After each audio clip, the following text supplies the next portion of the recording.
Hi, in this video we are going to look at expressing simultaneity, which means to talk about some things, some actions that happen simultaneously at the same time, while we read about important historical events in Latin America. Before we start, I have this activity for you. Match each of the following words with its definition. All right, here you have the words, the definitions. Stop my video, complete the activity, and I'll see you in a moment. All right, thank you. Thank you very much for matching those words with their definitions. Here I have the answers for you. Found, that verb is to bring into being, set up, or establish. I know that found is also the past participle of finding something. When you look for something, you find it finally, but this is the verb found. To found a company, for example, or a town, as we will see in the text that we're going to read. Utopian means involving idealized perfection, right? League, I know it has a different meaning as well, but a league is a unit of distance estimated roughly at 3 miles, which is 4.8 kilometers. What is to take charge? Is to accept responsibility for something. And finally, the easiest one, concurrently means at the same time. All right, let's read the following text together. 1532, Vasco de Quiroga founds a utopian community. From 1531 to 1535, Vasco de Quiroga impatiently founded with his own salary the first model of utopian town called Hospital Village of Santa Fe. All right, so he founded a town with his own money, all right? And that's the name that he gave the town, which was located 2 leagues, which is around 10 kilometers, away from Mexico City. All right. He later founded, under the same model, another center, so he founded a second town in Atamatajo, Michoacan in 1533. All right, so what time? Between 1531 to 1535, he founded that one, and then in 1533, he founded this one, within the same period of time. Now, what happened later? In 1537, he was elected bishop, a fact that did not prevent him from continuing to organize towns and expand his possibilities. Wow, he was very busy, since he instructed the towns in different industries. So he instructed, it means he gave them instructions, or he told them what to do. Different industries, meaning different skills, different types of things that they would do for work. All right, that is industry. To link them for the need of exchanges. Wow, that's very smart. So he connected the towns. This town did something that helped the other town, and vice versa. After his great effort, which went so far as to sell his own clothes, wow, he sold his own clothes to help those towns. Quiroga took charge from his bishopric. That means he accepted the responsibilities that his job demanded. So he started acting as a bishop, concurrently applying his utopian scheme. So concurrently, we learned that it is at the same time. So at the same time, while he took charge, he started working as a bishop. He continued to apply his utopian scheme. Wow, this is a little complex text, I would say, but it is worthy of your skills. All right, we are going to use this text actually for something that will demand for you to use those skills. We'll see that in a moment. For now, let me ask you some simple questions to make sure that we understand some basic things about the text. What was the name of the first model of Utopian Town?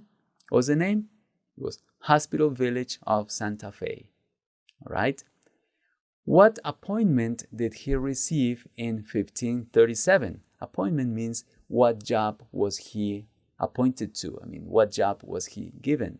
In 1537, he was named bishop. All right, good.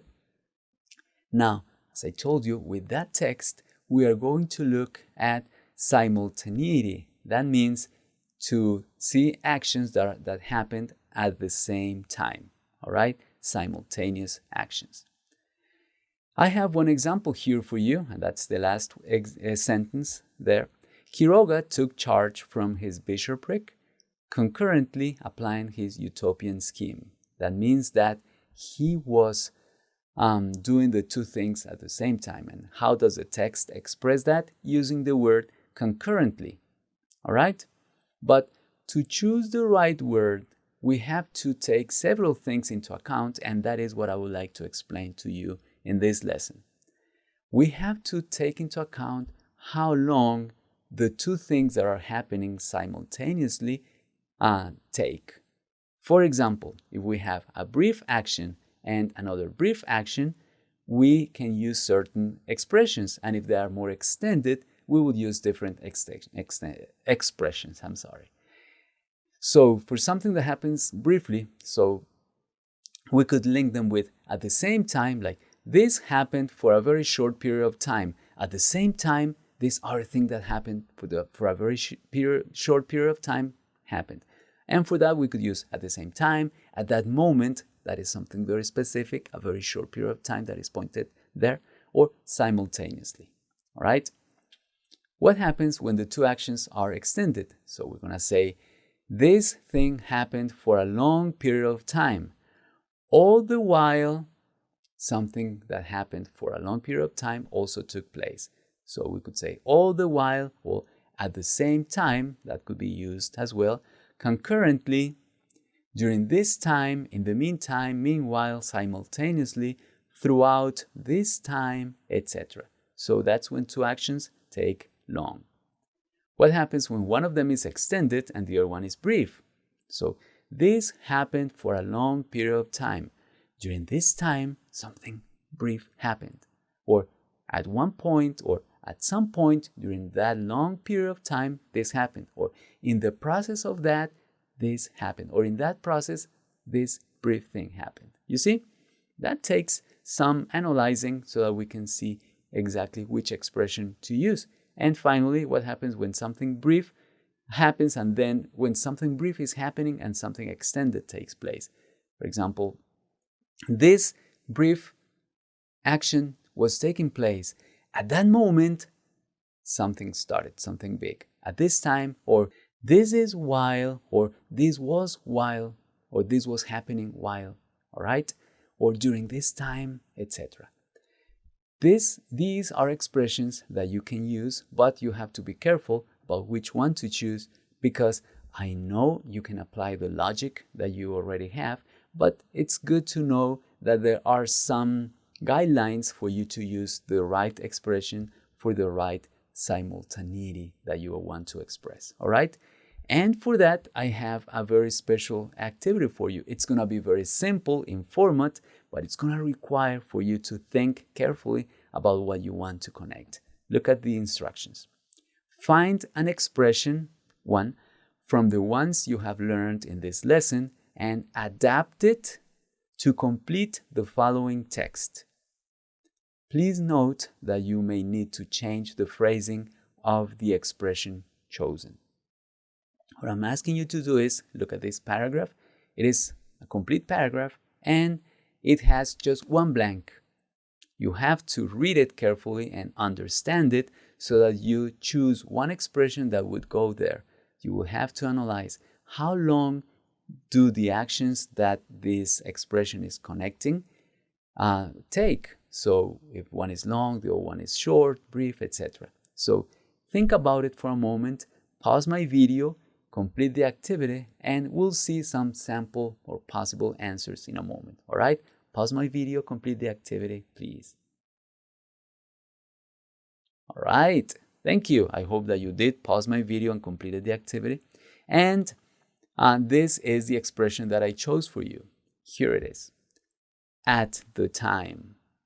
The expression, the original expression is at this time, but we cannot say at this time here. It has to be at the time. Or you could say, I don't know if you chose during the time or while.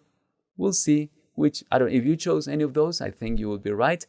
And I hope that there are no other options, but in case that happens, you will be justified to use it. But let me just examine why I chose at the time here. 1823, slavery is abolished in Chile. July 24th, 1823 is a historic date. So it's a very important date. At the time the law of abolition of absolute slavery was passed in Chile, it is estimated that there were approximately 3,000 to 5,000 slaves living in the national territory. You see the two actions here? One law was being passed, and when you pass a law, it means that the Congress or the people in authority sign it, and that takes a very brief moment. But there were approximately 3,000 to 5,000 slaves. It means that to accumulate that number of slaves, a long period of time was passing. That means that we have a brief action that was happening, and simultaneously a long action is being mentioned here. So in that case, the expressions that we had were, let me see again, brief and extended at that moment, at this time, but we cannot say at this time here because we're not pausing here. It's during the time that could work as well. The law. Yeah, if you had that would be great. Great, let's continue to understand the passage just in case you need some more clarification, but that was actually the exercise that you just completed the passage with the expression that best fit there. Chile was the first American country and the second in the world to decree the absolute freedom of slavery. That's very good. I'm very proud of the Chileans. Thus, concluding 300 years of slavery in these territories, which began with the arrival of the Spaniards during the first third of the 16th century. All right, so it is good to know that at some point in history, some people were courageous enough to do something as radical as the abolition of slavery. Very good for the Chileans, very good. So now, with having said that, let me pause my video so that you can listen to the pronunciation of this passage and you practice your pronunciation. All right, go ahead, please. 1823. Slavery is abolished in Chile. July 24th, 1823 is a historic date. At the time, the law of abolition of absolute slavery was passed in Chile. It is estimated that there were approximately 3,000 to 5,000 slaves living in the national territory. Chile was the first American country and the second in the world to decree the absolute freedom of slavery, thus concluding 300 years of slavery in these territories, which began with the arrival of the Spaniards during the first third of the 16th century. All right, thank you. Thank you very much for making that effort to pronounce those sentences and those words that you found challenging in this passage. And remember that we have some expressions that can help us express simultaneity. That means that we talk about two actions that are taking place at the same time. Thank you very much for all your hard work, and I will see you in the next video.